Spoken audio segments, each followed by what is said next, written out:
Gawan ng time na parang, alam ko na ano naman kayo, inaalaga naman yung video, tinitingnan din naman niya, iba daw.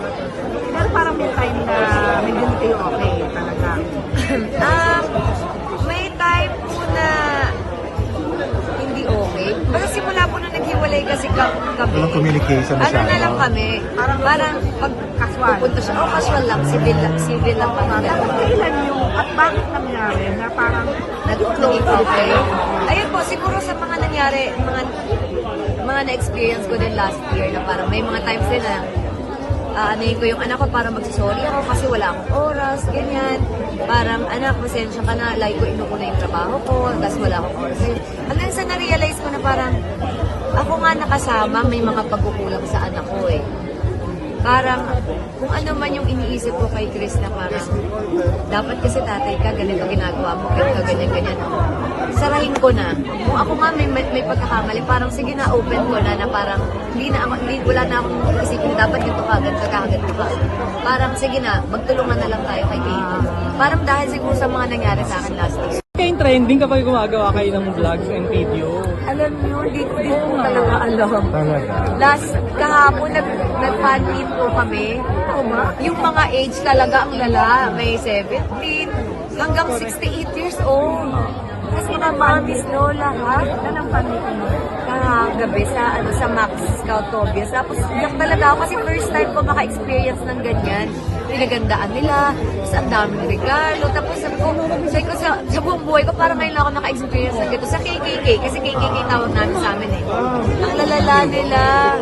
Grabe, sobrang pagmamahal yung binibigay sa Ay, na amin. pala makabagong KKK. Okay. Hindi lang ano. So anong usapan niyo ni Chris? Pag ano po? Anong usapan niyo lang na dalawa? Unang-una, nagbalikan ba? Nagbalikan. O baka naman nakareserve Wala sa po. vlog ha? Wala ba?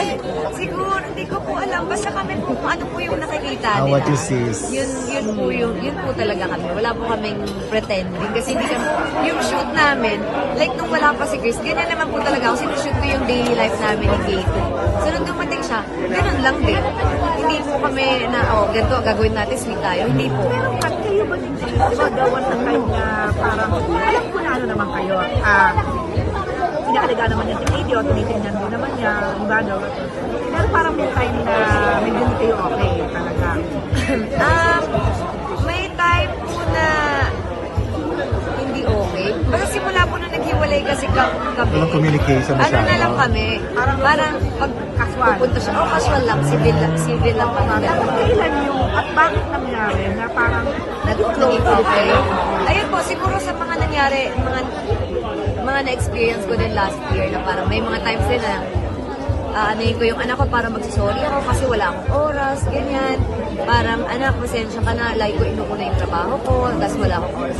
Hanggang sa na-realize ko na parang, ako nga nakasama, may mga pagkukulang sa anak ko eh.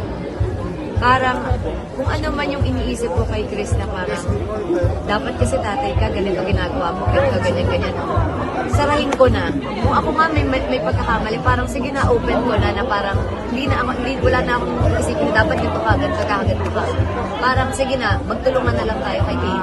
Parang dahil siguro sa mga nangyari sa akin last year. Kayong trending kapag gumagawa kayo ng vlogs and video. Alam niyo, hindi ko talaga alam. Talaga. Last, kahapon, nag-fan meet po kami.